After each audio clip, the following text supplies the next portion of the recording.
तो जैसे अभी अपनी बात हुई थी, तो उसमें ऐसा है कि ऑर्गेनाइजेशंस के अप्स एंड डाउन्स तो आते रहते हैं, तो उसमें लीडर्स ऐसी कौन सी मिस्टेक करते हैं जिसकी वजह से टीम का ट्रस्ट उनसे टूट जाता है?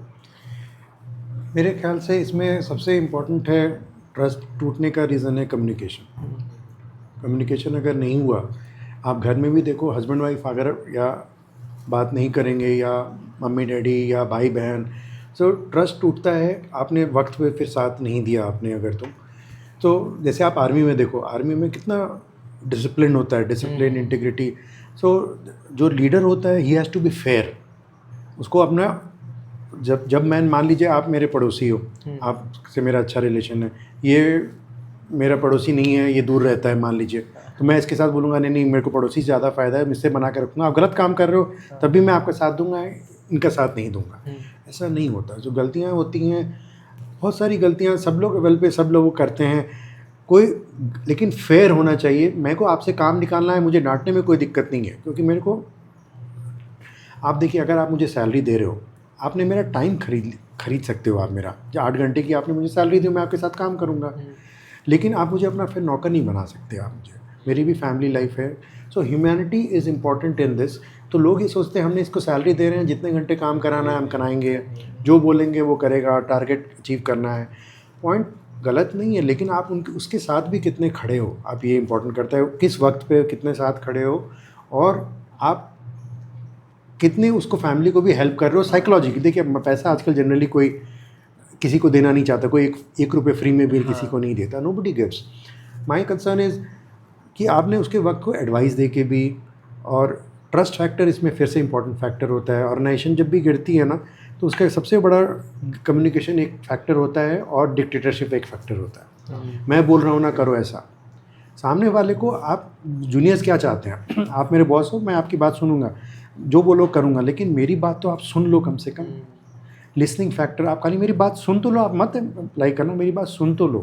तो वो लोग सुनना नहीं चाहते आजकल, वो सबसे बड़ा इम्पोर्टेंट डाउनफॉल का एक फैक्टर है। दूसरा है ट्रस्ट फैक्टर। आप अगर नहीं है, मैंने अगर आपको बोला कि सर मैं आपको 2 दिन में काम करके दे दूंगा, फिर भी आप हर 2 घंटे में कितना काम हुआ, कितना काम आपने कंप्लीट किया, क्यों घूम रहे हो तुम वहाँ, कॉफ़ी पीने क्यों चले गए।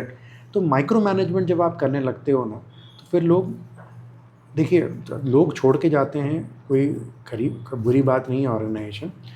बुरी बात यह है कि जो लोग आपके यहाँ काम कर रहे हैं लेकिन इमोशनली कनेक्ट नहीं है, वो सिर्फ सर ने बोला आपका सैलरी मिलती है काम करो, नंबर्स ही करने, कंप्यूटर में टाइप करना है कर दो क्योंकि सैलरी मिल रही है मुझे। तो डेंजरस वो लोग हैं जो इमोशनली डिस्कनेक्ट होकर आपके यहाँ रुके हुए हैं। देखिए, लोग नासा भी छोड़ते हैं, गूगल भी छोड़ते हैं, इन्फोसिस भी छोड़ते हैं, बड़े बड़े organisation, people leave the organisations. ऐसा नहीं है, हो सकता है आपको अच्छी नौकरी मिली, अच्छा जॉब मिला, अच्छा स्किल सेट मिला, आप जाइए, मेरे को दिक्कत नहीं है। Point is you should also carry the brand image of that organisation. आपने यहाँ अगर कुछ सीखा है तो वहाँ आप जाके 10 जगह बोलेंगे ये चीज़ मैंने एक्स ऑर्गेनाइजेशन सीखा था, वाई चीज़ें जेड ऑर्गेनाइजेशन सीखा, ये वन और। तो आप जैसे स्कूल में भी आपने पढ़ा, तो हर स्कूल के अपने अपने मेमोरीज़ हैं। तो लोग जो चले जाए, जाने में दिक्कत नहीं है, लेकिन वही है कि जो अब रुक गए अगर, और इमोशनली कनेक्टेड नहीं है, क्योंकि तो वो ऑर्गेनाइजेशन के लिए वो बहुत डिफ़िकल्ट फैक्टर हो जाता है। तो और एक चीज़ मैं आपको इसमें ऐड करूँगा, जैसे मुझे एक हमारे बॉस हुआ करते थे, तो वो सीनियर रैंक पे थे, आर्मी में थे, बाद में वो हेल्थ केयर में आ गए। तो वो हम लोग को बताते थे स्टोरी कि उनको अभी जैसे हर ऑर्गेनाइजेशन में होता है, नहीं बनती बॉस से, तो उनकी भी नहीं बनती थी, तो उनको सबसे ख़राब प्लाटून दे दिया गया। बताते थे वो, जब बोले मैं सीनियर हुआ तो मुझे आर्मी में भी सबसे ख़राब प्लाटून दे दिया गया कि ये प्लाटून तुम हैंडल एज अ पनिशमेंट। वो प्लाटून वाज नॉट, बोला army is army noted, but वो लेवल का वाव नहीं था। सब में समय रैंकिंग, उसकी रैंकिंग नीचे थी। तो बोला हर चीज़ में वो लोग ना उतने ठीक है, अच्छे थे, they were very discipline, good, but wow factor उनके अंदर नहीं था।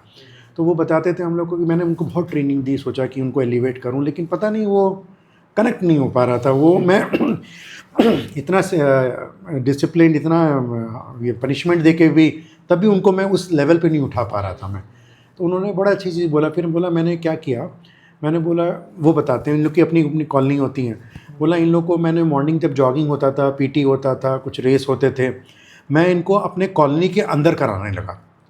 फैमिली कॉलोनी जहाँ लोग रहते हैं। क्वार्टर्स। तो जो क्वार्टर्स में रहते हैं तो क्या वो जब रेस कराया, बोलो एग्जांपल दे रहे थे, जब रेस कराते थे उन लोग के आपस में, तो सबकी फैमिली देखती थी। वो देखता था मेरे पापा दौड़ रहे हैं, वो देखता था मेरा हस्बैंड दौड़ रहा है, तो फैमिली का अपना कनेक्ट करने के लिए मेरी वाइफ देख रही है, तो बोला सब लोग जी जान से दौड़ते थे। एग्जाम्पल, दौड़ना was just an example to you people. I am not saying that कि सब टास्क, बट वो दिखता था कि वो अंदर से लाने के लिए कि मैं भी इंपॉर्टेंट हूँ, मेरी फैमिली देख रही है, मेरा बच्चा देख रहा है, कल मजाक ना उड़े या। तो बोले कि मैंने इंटरनली जैसे ये पीटी वेटी सब कॉलोनी के बीच में करने लगा, तो लोगों के अंदर वो ट्रस्ट स्ट्रेंथ, मेरी फैमिली देख रही है। तो ऐसी तरह हम हर कोई एक दूसरे को देखता रहता है। अगर आप बॉस हो, लीडर हो, तो आप कैसे खड़े होते हो, कैसे बैठते हो, कैसे बातें करते हो, जूनियर आपसे सीखते हैं ये बात। आप ये मत सोचो कि आप तो लीडर हो, आपके नीचे 100 लोग हैं, वो 100 लोग आपको रोज़ आपका इवैल्यूएशन एग्जामिनेशन में आपको मार्क्स देते हैं। आपको लग रहा है मैं तो बॉस हूँ, ये सब मेरे अंदर काम करते हैं, लेकिन सबको आपको मार्क्स दे रहा है। देखो आज सर का ड्रेसिंग कैसा है, सर आज गुस्से में है, सर ने आज खाना गिरा लिया शर्ट पे, वो सब देखते हैं। सर के दांत में आज खाना लगा रह गया, बाद में मजाक उड़ाएंगे। Point is people observe you because you are the role model for them. तो एवरीथिंग इज़ इम्पॉर्टेंट। तो आप जब आप सीनियर लेवल पे हो